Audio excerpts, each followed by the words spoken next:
Friends, இன்னைக்கு வீடியோவில் ரொம்ப ரொம்ப முக்கியமான ஒரு விஷயம்தான்.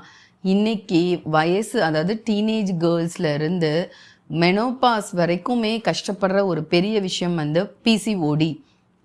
அதாவது நம்மளுக்கு இன்றைக்கி நிறைய பெண்கள், நிறைய பேருக்கு ரிப்போர்ட்டில் கேள்விப்படுற ஒரு விஷயம் வந்து பாலிசிஸ்டிக் ஓவேரியன் சிண்ட்ரோம். அதாவது பிசிஓஎஸ்னு ஒன்று இருக்குது, பிசிஓடின்னு ஒன்று சொல்கிறாங்க. பட் ரெண்டுமே ஒன்று தான். பிசிஓஎஸ் அப்படிங்கிறது அந்த பிசிஓடியில் இருக்கிற சிம்டம்ஸ், என்னென்ன சிம்டம்ஸ்லாம் இருக்கும், என்னென்ன சிம்டம்ஸ்லாம் அது நம்மளுக்கு கொடுக்கும். ஏன்னா இந்த ஒரு பிரச்சனையை பொறுத்த வரைக்கும் உள்ளே வந்து மேனேஜ் பண்ணிடலாம். அது ஒரு பெரிய விஷயத்தை வந்து நம்மளுக்கு ஏதோ வந்து ஒரு பாதிப்பு கொடுக்காது. ஆனால் அது எதில் காமிக்கும் அப்படின்னா, மாதம் மாதம் வர அந்த ஒரு பீரியட்ஸ்லேயும் சரி, அதே மாதிரி நிறைய முடி வந்து தேவையில்லாத இடங்களில் முடி வளர்ச்சி இருக்கிறது, பிம்பிள்ஸ் வர்றது, பீரியட்ஸ் டைம் வலி வர்றது, இந்த மாதிரி விஷயங்கள் எல்லாமே ஒரு சிம்டம்ஸ். அப்போது பிசிஓடி இருக்கிறவங்களுக்கு வர்ற அந்த சிம்டம்ஸை தான் பிசிஓஎஸ் அப்படின்னு சொல்கிறாங்க.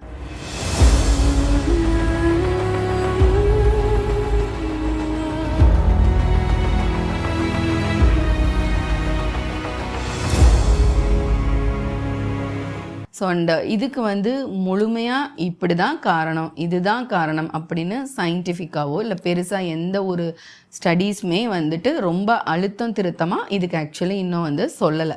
பட் இருந்தாலும் இதோட காரணங்கள் நம்ம ஜென்ரலாக சொல்லணும் அப்படின்னா, நம்மளோட கர்ப்பப்பை, நம்மளோட ஓவரி, முட்டைப்பை, சினைப்பை அது வந்து கிளியராக இருக்கணும். அதில் வந்து எந்த ஒரு கழிவுகள் இருக்கக்கூடாது, எக்ஸ்ட்ரா தேக்கங்கள் இருக்கக்கூடாது அப்படிங்கிறது கிளினிக்கலாக சொல்கிற விஷயம்.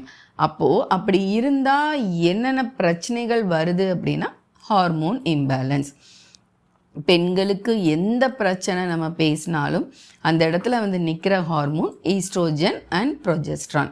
ஸோ ஃபஸ்ட்டு இந்த ரெண்டு ஹார்மோனும் எந்த ஃபேஸில் இருக்குது. ஸோ இந்த வீடியோ பொறுத்த வரைக்குமே ரெமெடிஸ் வந்து இருக்கிற 15 டேஸும் அடுத்து இருக்கிற 15 டேஸும் ஒரே மாதிரி இருக்க போகிறதே கிடையாது. அதுதான் நிறைய பேர் பண்ணுற ஒரு தப்பு. ஏதோ ஒரு ரெமெடியை சூஸ் பண்ணிவிட்டு இந்த பிசிஓடி பொறுத்த வரைக்கும் அதே இதை மாதம் ஃபுல்லாக தொடரும் போது தான் இன்னுமே வந்து பிரச்சனைகளுக்குள்ளே போகிறாங்க. ஏன் அப்படின்னா, பெண்களுக்கு 15 நாள் வர்ற ஒரு ஹார்மோன் ஈஸ்ட்ரோஜன், அடுத்த 15 நாள் வர்ற ஹார்மோன் வந்து ப்ரொஜெஸ்ட்ரான். ஸோ 15 நாள் முட்டை வந்து வளரணும். கரு வந்து ஒரு கரு தான் வளரணும். அந்த ஒரு முட்டை தான் வளரணும். அது கருவாக வந்து ஃபார்ம் ஆகும். சிலருக்கு ஃபார்ம் ஆகலை அப்படிங்கிற பட்சத்தில் பீரியட்ஸாக வெளியே வரணும். ஆனால் இந்த பிசிஓடி பிரச்சனையில் ஒரு சிலருக்கு நிறையா முட்டைகள் வெளிவர்றதும், வந்த முட்டைகள் வெடிக்காமல் அது அப்படியே தங்குறதுனாலையும் தான் இந்த சின்ன சின்ன சிஸ்ட் வந்து நம்மளுக்கு உருவாகுதுன்னு சொல்கிறாங்க. ஸோ அப்போ ஏன் வந்து அப்படி வந்து முட்டைகள் சரியாக வந்து ஒன்று முட்டைகளே வளர்ச்சி அடையலை, இல்லை முட்டைகள் வந்து நிறையா வருது, இல்லை ஏன் வெடிக்கலை அப்படின்னா, அக்குபஞ்சரோட பார்வைகளில் பார்க்கும்போது உடலில் அந்த 15 நாள் அதிகமான சூடு இருக்கும்போது கரெக்டான முறையில் முட்டை வந்து வளர்ந்து வெடிக்கப்படலை அப்படிங்கிறது தான் உண்மை. ஸோ ஈஸ்ட்ரோஜன் கரெக்டாக உடம்புல இருந்துச்சு அப்படின்னா அந்த முட்டை வந்து நல்லா வளரும். அதே மாதிரி உடம்பு, நான் சொன்ன மாதிரி நல்ல ஒரு பாடி டெம்பரேச்சரில் கூலாக இருக்கும்போதும் முட்டைகள் வந்து வளர்ந்து கரெக்டாக வெடிக்கும். அதுக்கப்புறம் ஹீட் மாறி ப்ரொஜெஸ்ட்ரான்ற ஹார்மோன் அடுத்த 15 நாள் வரும்போது உடம்பு ஹீட் ஆகணும். ஹீட்டாகி அதுக்கப்புறம் ப்ரொஜெஸ்ட்ரானும் கூடி நம்மளோட முட்டை வந்து வெளிவரும், அதாவது பீரியட்ஸாக வந்து வெளிவரணும்.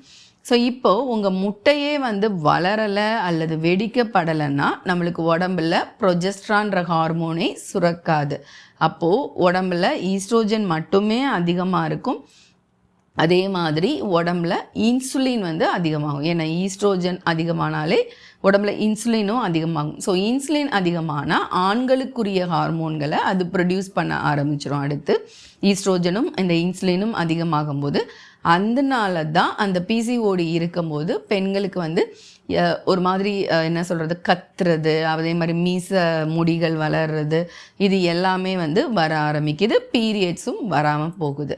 ஸோ இதுதான் இந்த ஹார்மோனோட ஏற்றத்தாழ்வு கரெக்டான அந்த 15 நாள் சைக்கிள் படி இல்லாமல் இருந்து நம்ம கர்ப்பப்பை வந்து சரியான முறையில் சுத்தப்படுத்தப்படாததுனால உள்ளேயே தங்கி தான் இந்த விஷயங்கள் வந்து நடக்க ஆரம்பிக்குது. ஸோ அப்போது இந்த ஒரு வீடியோ, இந்த ஒரு விஷயத்துக்கு சொல்யூஷன் எப்படி இருக்க போகுதுன்னா, நான் 2ஆக பிரிச்சே சொல்கிறேன். ஸோ ஃபஸ்ட்டு 14 நாட்கள் ரெகுலராக என்ன எடுக்கணும், அடுத்த 14 நாட்கள் என்ன எடுக்கணும், பீரியட்ஸ் வந்ததுக்கு அப்புறம் அந்த 5 நாட்கள் நீங்கள் என்ன எடுக்கணும் அப்படிங்கிறத நீங்கள் தனித்தனி சார்ட்டாகவே லிஸ்ட் பண்ணி எழுதி வச்சுக்கோங்க. அப்போ தான் இதோட ரிசல்ட் கரெக்டாக இருக்க முடியும். இன்னொன்று, இது வந்து காய்ச்சல் தலைவலி கிடையாது. ஸோ ஒரே நாளில் இப்போ இப்படி போட்டான்னா இந்த மந்த் சைக்கிளே சரி பண்ண முடியுமானா கண்டிப்பாக பாசிபிள் கிடையாது. தொடர்ச்சியாக ஒரு 48 நாள், அது 2 சைக்கிளுக்காவது நீங்கள் எடுத்தீங்க அப்படின்னா உங்கள் உடம்புல வந்து கொஞ்சம் கொஞ்சமாக அந்த பிரச்சனை சரியாக ஆரம்பிக்கும். இதை வந்து நீங்கள் பிசிஓடின்னு பொறுத்த வரைக்கும் நீங்கள் ஸ்கேன் பண்ணி எனக்கு இருக்கா இல்லையா அப்படின்ற பார்க்குற விஷயம் தேவை கிடையாது. உங்களோட சிம்டம்ஸ், நான் சொன்ன மாதிரி சிண்ட்ரோம், உங்கள் சிம்டம்ஸ் பொறுத்தே அது மேனேஜபிளாக, அதை வந்து நம்மளால் கடந்து போக முடியுதா, கடந்து போகிற அளவுக்கு தான் சிம்டம்ஸ் இருக்குது அப்படின்ற பட்சத்தில் எந்த பிரச்சனையும் கிடையாது. அப்படியே நீங்கள் அதை கொண்டும் போகலாம். எப்போ டாக்டரை அணுகணும்னா, உங்களுக்கு ரொம்ப ஒரு பீரியட்ஸ் வலி ஓவர் ஃப்ளோ ஆகுது, இது வந்து அன்கண்ட்ரோலாக இருக்குன்றது உங்கள் சிம்டம்ஸ் பொறுத்து தெரியும். அப்போ கண்டிப்பாக உங்கள் மருத்துவரை அணுகுங்க. ஆனால் அதை தவிர்த்து இந்த பிசிஓடி பிரச்சனைக்கு உடனடியாக கண்டிப்பாக வந்து போய் டாக்டரை பார்க்க தேவையில்லை. மேனேஜ் தான் பண்ண முடியும். ஸோ அதை மேனேஜ் பண்ணிட்டீங்க அப்படின்னா கரெக்டாக வந்து கொண்டு போயிடலாம். ஸோ அதுக்குரிய டிப்ஸ் தான் நான் சொல்ல போகிறேன். ஸோ நான் சொன்ன மாதிரி ஃபர்ஸ்ட் உங்களோட சைக்கிளை வந்து கரெக்ட் பண்ணணும். பீரியட் சைக்கிள் வந்து ஒருத்தருக்கு டிலே, கண்டிப்பாக பிசிஓடி பிரச்சனை இருக்கிறவங்களுக்கு அதுக்கு முன்னாடி ஹிஸ்ட்ரி பார்த்தீங்கன்னா அவங்களோட ஃப்ளோ கரெக்டாக இருந்திருக்காது. கொஞ்சம் வெயிட் ஒபிசிட்டியும் இருக்கலாம். ஆனால் இதை பொறுத்த வரைக்கும் லீனாக இருக்கிறவங்களுக்கும் இந்த பிரச்சனை இருக்குது. ஏன்னா அவங்களுக்கும் பாடி ஹீட் அதிகமாக இருக்கிறதுனால அந்த ஒரு முட்டைக்கு பதிலாக நிறையா முட்டைகள் வந்து வளர்ந்து அது வந்து கரெக்டாக வெடிக்காமல் அப்படியே இருந்துருது. ஸோ அந்த பிரச்சனைகளும் ஒல்லியாக இருக்கிறவங்களுக்குமே நம்ம பார்க்க முடியுது இந்த பிசிஓடி பொறுத்த வரைக்கும். ஆனால் என்ன, கொஞ்சம் வெயிட் போடுறவங்களுக்கு இன்சுலின் அதிகமாக இருக்குது, அவங்க ஃபுட் கண்ட்ரோலும் அதிகமாக, ரொம்ப அவங்களோட ஃபுட்டு வந்து கண்ட்ரோலில் இல்லை அப்படிங்கிறதே நம்ம தெரிஞ்சுக்கலாம். லீனாக இருக்கிறவங்க பொறுத்த வரைக்கும் ஒரு கொஞ்சம் உணவுகள் வந்து அவங்க கரெக்டாக இருக்கிறாங்கன்னு அர்த்தம். பட் அவங்க உடம்பு ஏதோ ஒரு விதத்தில் ஹீட் ஆகுது அப்படிங்கிறத நம்ம தெரிஞ்சுக்கலாம். ஸோ அதுக்குரிய உணவுகள் எழுதி வச்சுக்கோங்க. ஃபஸ்ட்டு, அதாவது பீரியட்ஸ் முடிஞ்சதில் இருந்து 14 நாட்கள் தொடர்ச்சியாக காலையில் எம்டி ஸ்டொமக்கில் சோற்றுக்கற்றாழை ஜூஸ், நீங்கள் வந்து உங்கள் வீட்டில் செடி இருக்குன்னா அதை எடுத்து நல்லா 14 தடவை கழுவிட்டு ஒரு 30 ml ஜூஸை நல்லா 50 ml தண்ணியில் கலந்து, உங்களுக்கு சளி பிடிக்கும்னு நீங்கள் நினைக்கிறீங்கன்னா கொஞ்சமாக மிளகு மட்டும் சேர்த்துக்கலாம். அதை வந்து தினம் காலையில் ஃபஸ்ட்டு எம்டி ஸ்டொமக்கில் குடிக்கணும். ஒரு அரை மணி நேரம் வரைக்கும். அடுத்து டீ காஃபி வந்து நீங்கள் கண்டிப்பாக எடுக்கக்கூடாது. ஸோ இதில் இருக்கிற ஜிங்க், அதாவது சோற்றுக்கற்றாழையை நீங்கள் கூகுள் பண்ணி பார்த்தீங்கன்னா வெறுமனே வந்து கூழுக்காக மட்டுமே இல்லை, அதில் இருக்கிற மினரல்ஸ் வந்து இந்த கரு முட்டையோட வளர்ச்சிக்கு வந்து ரொம்ப அருமையாக உதவி பண்ணுது. ஸோ அதனால இது சோற்றுக்கற்றாழையை பொறுத்த வரைக்கும் அது வந்து ஒரு மருந்து தான், சரிங்களா? ஸோ இதை வந்து ரெகுலராக எடுத்துகிட்டு வாங்க. அதுக்கப்புறமா சீட் சைக்கிள் கேள்விப்பட்டிருப்பீங்க. ஸோ இந்த ஒரு 14 நாளுக்கு தேவையான ஒரு 2 சீடு இருக்குது. ஒன்று ஆளி விதை, இன்னொன்று பூசணி விதை. 2 சரிசமமாக எடுத்து இது வந்து ஆக்சுவலி பைட்டோ ஈஸ்ட்ரோஜன்னே சொல்கிறாங்க இந்த ஆளி விதைலாம். அதாவது நம்ம வந்து வெளியிலேருந்து பிளான்ட் ஈஸ்ட்ரோஜனே நம்ம கொடுக்குற ஒரு விஷயம்தான் இந்த ஆளி விதை. 2லையுமே இருக்கிற நல்ல கொழுப்புகளும் வந்து நம்மளுக்கு முட்டை வந்து நல்லா வளர்ந்து வெடிக்கிறதுக்கும் உதவி பண்ணுது. ஸோ ஆளி விதையும் பூசணி விதையும் ஈக்குவலாக எடுத்துகிட்டு பொடி பண்ணி வச்சுக்கோங்க. இல்லை அதை வந்து சீடாகவும் நல்லா சாப்பிட்லாம். லைட்டாக வறுத்து வச்சுட்டிங்கன்னா பொடி பண்ணிங்க அப்படின்னா நீங்கள் சாப்பிட்ற தோசையிலையோ இல்லை இட்லி பொடியாவோ நீங்கள் வந்து ஃபஸ்ட்டு 14 days வந்து டெய்லி இது ஒரு 2 கிராம் அது ஒரு 2 கிராம் ஒரு 4 கிராம் அளவுக்குள்ள காலையில் சாப்பாடோட தொடர்ச்சியாக எடுத்துகிட்டு வாங்க. ஸோ எம்டி ஸ்டொமக் அண்ட் அதுக்கப்புறமா வந்து காலையில் பிரேக்ஃபாஸ்ட்டோட இந்த ஒரு விஷயம், இது வந்து ஒரு நல்ல சத்துக்களும் அதில் இருக்குது, குட் ஃபேட்ஸ் கூட இருக்குது. ஸோ அதனால் இதை வந்து மார்னிங் நீங்கள் ரெகுலராக எடுத்துகிட்டு வரீங்க. இந்த 2 ஐட்டம் மட்டும்தான். அதுக்கப்புறம் சாப்பிட்டதுக்கு அப்புறம் பார்க்குறீங்க அப்படின்னா நான் சொன்ன மாதிரி ஈஸ்ட்ரோஜனை நல்லா கொடுக்கறது நம்மளுக்கு தெரியும். கருப்பு எள்ளும் கருப்பட்டியும் வந்து நீங்கள் சேர்த்து வச்சுக்கோங்க. இது வந்து வாரத்தில் 2 நாள் மட்டும் காலையில் சாப்பிட்டதுக்கப்புறம் அந்த இருக்கிற அந்த 14 டேஸில் ஏதாவது வாரத்தில் ஒரு 2 நாள் மட்டும் எடுத்துகிட்டு வாங்க. ரொம்ப எடுக்க தேவை கிடையாது. ஓகே, 14 டேஸ் வந்துருச்சு. அடுத்து 15th டே ஸ்டார்ட் ஆகுது. 15th டே ஸ்டார்ட் ஆகிற அன்னைக்குலேருந்து ரெகுலராக காலையில் சோற்றுக்கற்றாழையை விட்டுட்டு 2 நெல்லிக்காய் எடுத்து அதை ஜூஸ் போட்டு அதில் நல்லா வடிகட்டி உங்களுக்கு உப்பும் மிளகுமே போட்டுக்கலாம். ஏன்னா நிறைய பேருக்கு ஆசிட் ஒரு மாதிரி வயிறு எரியுதுன்னு சொல்கிறீங்கன்னா தேன் கலந்துக்கலாம். அப்படி இல்லைன்னா மிளகும் உப்பும் கலந்து தொடர்ச்சியாக 2 நெல்லிக்காய் நல்லா தண்ணியாக அடித்து நீங்கள் எடுத்துகிட்டு வரலாம். அடுத்த 15 நாள் தொடர்ந்து இதை எடுக்கணும். இதோட நான் சொன்ன மாதிரி சீட் சைக்கிள் மார்னிங் பிரேக்ஃபாஸ்ட்க்கு அப்புறம் ஆளி விதையையும் அந்த பூசணி விதையும் விட்டுட்டு இதுக்கு எடுக்க வேண்டியது நீங்கள் வெள்ளை எள்ளும் எடுத்துக்கலாம், கருப்பு எள்ளும் எடுக்கலாம். ஸோ அந்த எள்ளு எடுக்கணும். அண்ட் சன்ஃப்ளவர் சூரியகாந்தி விதை, இந்த 2யுமே கூகுள் பண்ணி பாருங்கள். இதில் இருக்கிற உங்களுக்கு அவ்வளோ மினரல்ஸ், இதில் இருக்கிற மினரல்ஸ் ப்ரொஜெஸ்ட்ரானை தூண்டுறதுக்கும் அண்ட் முட்டை வந்து நல்லா வெடித்து கரெக்டாக உடம்புல சூடை கொடுக்கறதுக்கும் உரிய விஷயங்கள் இதில் இருக்குது. ஸோ அப்போது 2 விதைகளை ஸ்டாப் பண்ணிவிட்டு இந்த 2 விதைகளை காலையில் சாப்பாட்டுக்கு பொடியாவோ இல்லை நான் சொன்ன மாதிரி அது தோசை மாவுலையோ கலந்துனாலும் நீங்கள் வந்து அதை ரெகுலராக எடுத்துகிட்டு வாங்க. ஸோ நான் சொன்ன மாதிரி விட்டமின் சி காலையில் நம்ம கொடுக்குறோம் நெல்லிக்காய். ஸோ ஒரு சூடு வேற கொடுக்குறோம். அதுக்கப்புறம் இந்த ஒரு விஷயம் இதோடு சேர்த்து அந்த கருப்பட்டியும் அந்த கருப்பு எள்ளும் போட்டு ஒரு உருண்டையும் வாரத்துக்கு அந்த ஒரு வாரத்துக்கு 2 நாள் அதை மட்டும் தொடர்ச்சியாக எடுத்துகிட்டு வாங்க.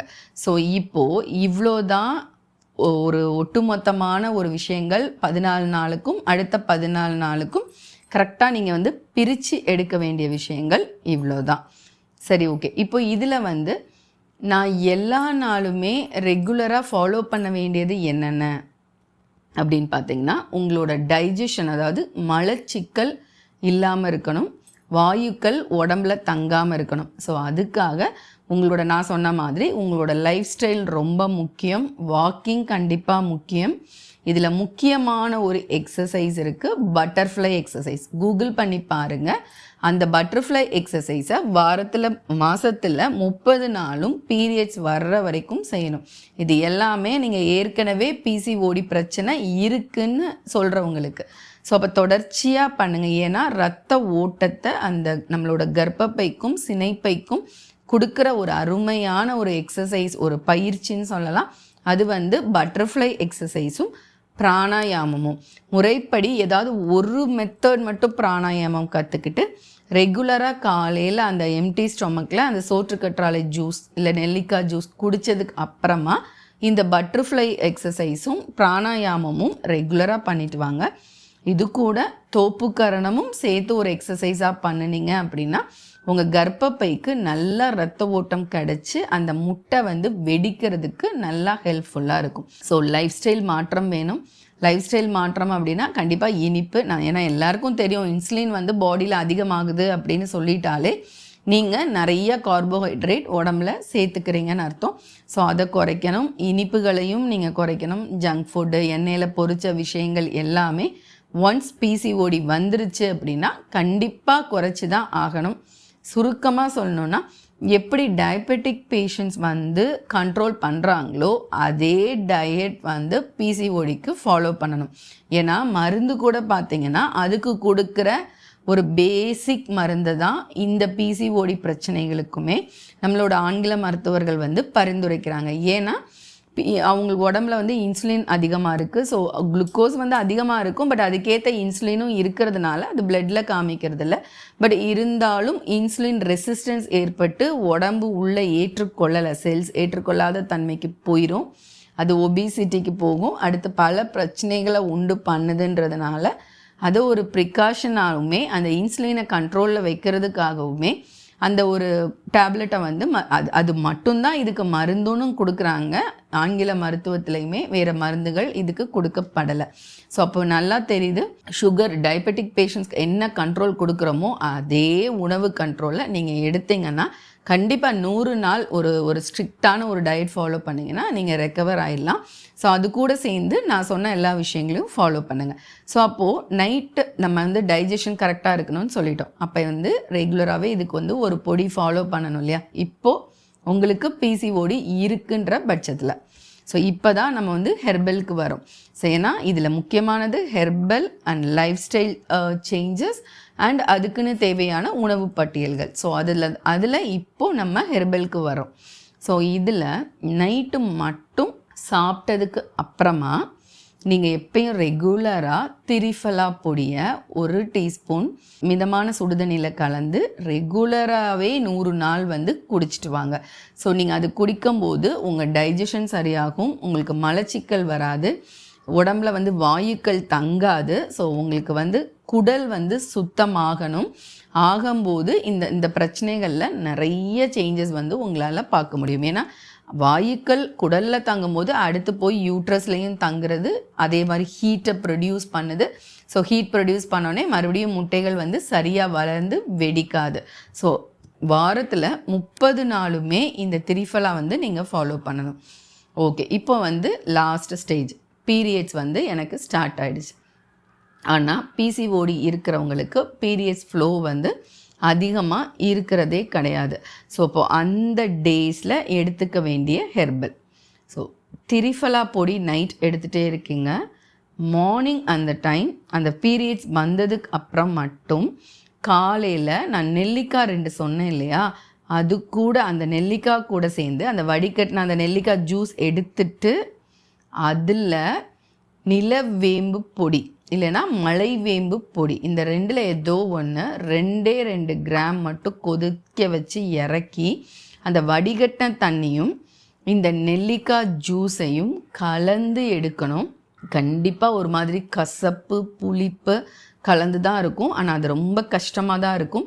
ஆனால் இப்போ உள்ளே இருக்கிற தங்குதல்களையும் பழைய ஹார்மோன் இம்பேலன்ஸ்னால லிவர் வந்து ரொம்ப ஓவர்லோடாகி இருக்கிற அந்த ஒரு விஷயத்தையும் க்ளீன் பண்ணுறதுக்கு இந்த நெல்லிக்காயும் இந்த கசப்பு சுவை உள்ள அந்த நிலவேம்பும் ஆர் மலைவேம்பு, இந்த 2ல் ஏதோ ஒன்று அவ்வளோ அருமையாக உதவி பண்ணும். ஆனால் அது எத்தனை நாள் எடுக்கணும்னா, அந்த பீரியட் ஸ்டார்ட் பண்ணி உங்களுக்கு அந்த பீரியட்ஸ் முடியுது இல்லையா, ஒரு 5 நாள், நீங்கள் முடிஞ்சாலும் முடியலைனாலுக்கும் ஒரு 5 நாளைக்கு மட்டும் தொடர்ச்சியாக நெல்லிக்காய் கூட சேர்ந்து எடுத்து முடிச்சுட்டு, அது பீரியட்ஸ் முடிஞ்சு நீங்கள் ஹேர் வாஷ் பண்ணிவிடுவீங்கள்ல, தலை குளிச்சிடுவீங்க, அதுக்கு அடுத்த நாள்லேருந்து மறுபடியும் அந்த சோத்துக்கத்தாழை ஜூஸ் மட்டும் நீங்கள் ஸ்டார்ட் பண்ணும்.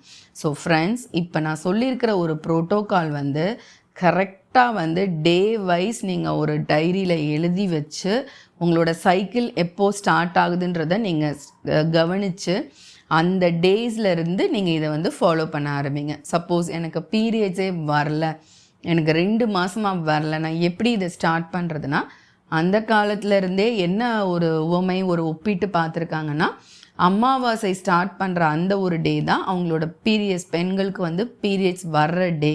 அது மாதிரி அப்படியே முட்டை எப்படி வந்து அமாவாசையிலேருந்து நம்மளோட நிலவு வளருதோ அதே மாதிரி தான் ஒப்பிட்டு அப்போல்லாம் அந்த காலங்களில் சில மருந்துகள் கொடுக்கும்போது அப்படி தான் கொடுத்துருக்காங்க. ஸோ அதை வந்து ஒரு டேவாக நீங்கள் கனெக்ட் பண்ணி அமாவாசையை பீரியட் ஸ்டார்ட் ஆகிற டேவாக கனெக்ட் பண்ணி, நான் ஸ்டார்ட் ஆகிற டேலேருந்து 5 நாள் ஒரு மருந்து சொல்லியிருக்கேன் இல்லையா, அந்த மருந்தை ஸ்டார்ட் பண்ணி அப்படியே அதை வந்து உங்கள் பௌர்ணமி வரைக்கும் போனீங்கன்னா 14ஆவது நாள் வரும். அதுக்கடுத்து திருப்பி இறங்கும். அப்போ தான் வந்து ப்ரொஜெஸ்ட்ரான் முட்டை வந்து வெடிக்கிற காலம். ஸோ அந்த ஒரு பீரியடை கொண்டு வந்தீங்கன்னா அடுத்த சைக்கிள் வந்து கண்டிப்பாக உங்களுக்கு வர்றதை பார்க்கலாம் உங்களுக்கு. ஸோ ஃப்ரெண்ட்ஸ், இப்போது இதுக்கு பீரியட்ஸ் வந்துருச்சு அது மட்டுமே இல்லை, எப்பொழுதுமே ஒரு அருமையான ஒரு அக்குபஞ்சர் ஒரு புள்ளி தான். பட் ஆனால் இது வந்து அக்குபஞ்சர் சேனல் பாயிண்ட் கிடையாது. நீங்கள் உங்களோட உள்ளங்கை மருத்துவம், அதாவது சுஜோக் தெரப்பியில் நம்மளுக்கு ஒவ்வொரு ஆர்கனுக்கும் அதோட கம்பேர் பண்ணி பாயிண்ட்ஸ் இருக்குது. ஏன்னா அங்கே ப்ரெஸ் பண்ணும்போது அந்தந்த ஆர்கன்ஸ்க்கு ரத்த ஓட்டம் போகுது அப்படிங்கிறது.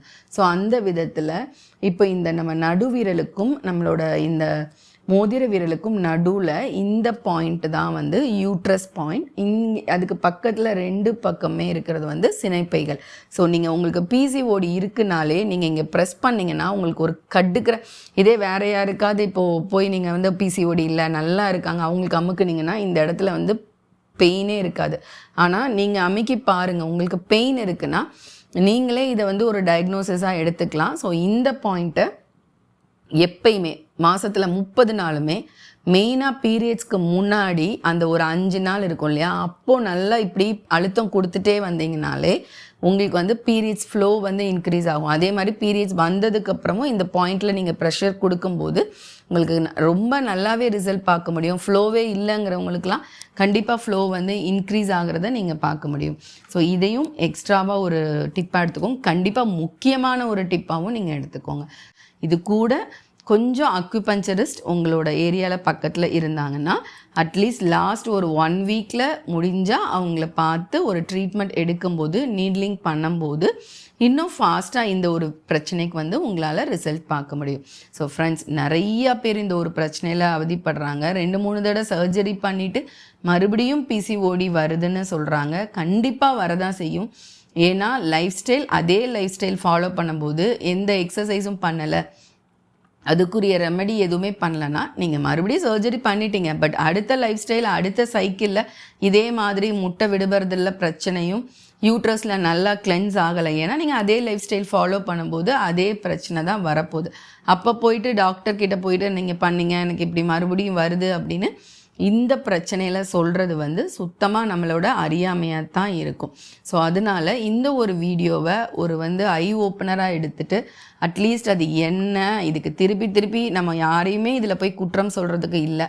ஸோ நம்ம லைஃப் ஸ்டைலை நம்ம மாற்றி தான் ஆகணும். ஈவன் ஒரு டயபெட்டிக் பேஷண்ட்டாக மெயினாக பிசிஓடி இருக்குதுனாலே ஃப்யூச்சரில் இந்த ஒரு பிரச்சனை டயபெட்டிக்குள்ளே போகிறதுக்கும் டயபெட்டிஸ் வர்றதுக்கும் உங்களுக்கு நிறைய வாய்ப்புகள் இருக்குது. ஸோ அதையாவது ஒரு அலர்ட்னஸாக எடுத்து உங்கள் யூட்ரஸை வந்து நீங்கள் கிளென்ஸ் பண்ணுங்கள். ஏன்னா யூட்ரஸ்க்கும் டயபெட்டிஸ்க்கும் என்ன சம்மந்தம்னா, நான் சொல்லியிருக்கேன் இல்லையா, ஈஸ்ட்ரோஜன். இதை நீங்கள் ஒரு ஹார்மோன் சைக்கிள் எடுத்து இன்றைக்கி படித்து பார்த்தாலே தெரியும்.